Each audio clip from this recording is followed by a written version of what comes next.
Enjoy the World Cup qualifying videos on this channel? Head over to Patreon for some exclusive classic matches done in the same style.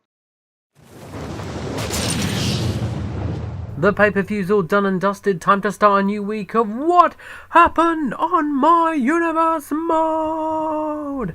Yes, it's a new start to the week and a new episode of Raw with more fireworks!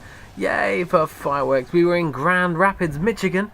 Just like where we were last time in East Lansing, Michigan, not East Lansing, Missouri. Sorry folks, I don't know America.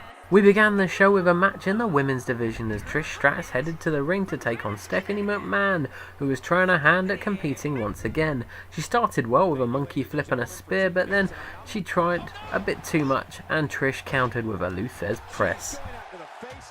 Trish then ragdolled the boss's daughter with a DDT, a back suplex off the top rope, a suplex and then a spinebuster, and then when Steph finally got up she got kicked in the face with a chick kick.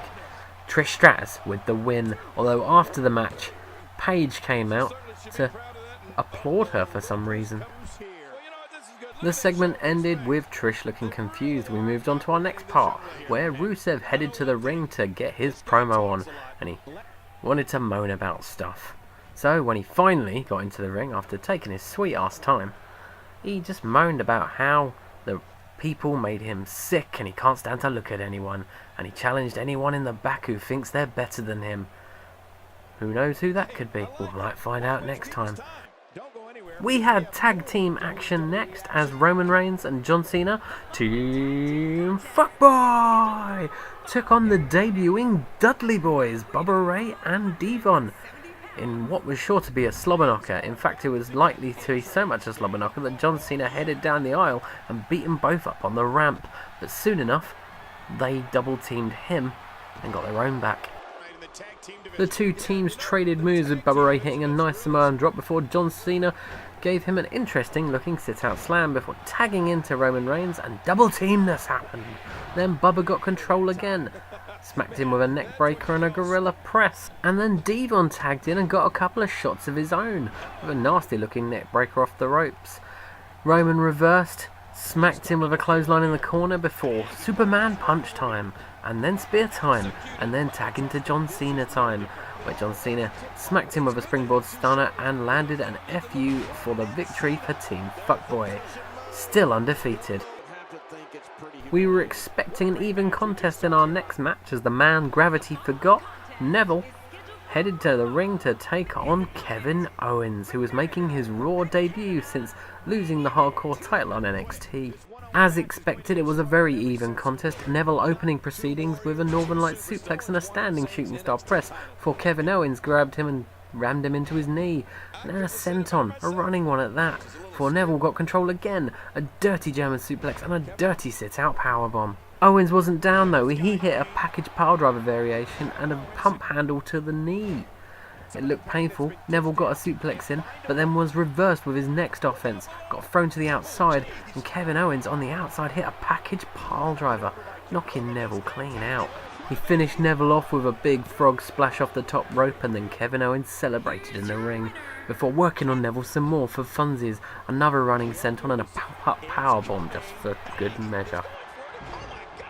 Kevin Owens' former best friend Sami Zayn was heading to the ring next with a mic in hand. What did he want to say? Well, as it happens, he wanted to call out Braun Strowman again after their little altercation in the ring during a promo last week and subsequent match where Sami Zayn got beat.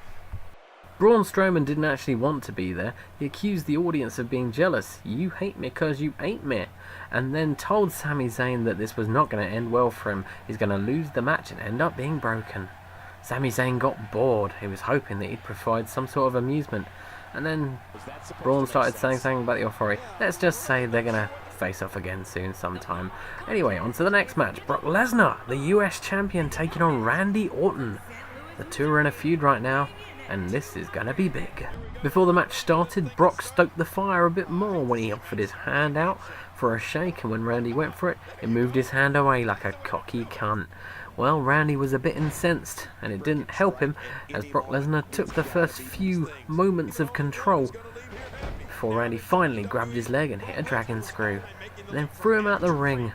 On the outside, Randy hit a T-bone suplex and then tried a normal suplex, but held Brock up for too long, and he came down and hit a German suplex on the outside, and then hit a German suplex on the inside, before kneeing Randy in the stomach several times, both while holding him and while he was in the corner. Brock Lesnar took Randy Orton to Suplex City with 3 more dirty Germans before beating his head in and busting him open, but when Randy saw red streaming down his face, he saw red generally, reversed Brock Lesnar and then came back with a comeback. Orton had the momentum now and he hit an RKO, a pretty effective one, or so we thought, when Brock Lesnar kicked out at 1. Brock Lesnar then reversed, threw Orton to the ground with his shoulder, and hit the F5 for the victory. Brock Lesnar with a win over his rival. All that left us with was our main event, where the architect Seth Rollins took on Dean Ambrose, the Lunatic Fringe, in a meeting of 2 former Shield members. Seth Rollins kicked things off with a swing blade, but after that Dean Ambrose took control with a DDT and followed that up with a DDT and then hit a neckbreaker on Rollins. Seth Rollins was able to reverse after that though, hit a European uppercut and drove Dean Ambrose's head into the mat, and then once Dean Ambrose was up, that same head got hit with a knee, a flying one, before Seth Rollins schoolboy super kicked Dean Ambrose into that head again. Ambrose was able to gain control after that with his rebound clothesline and quickly hit a Dirty Deeds, but it was only for a 2 count.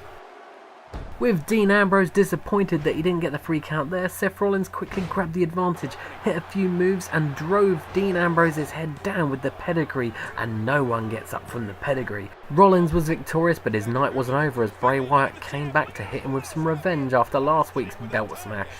Bray Wyatt stood victorious at the end. That's it for this video. Hope you've enjoyed. Like and subscribe, and there'll be more coming soon.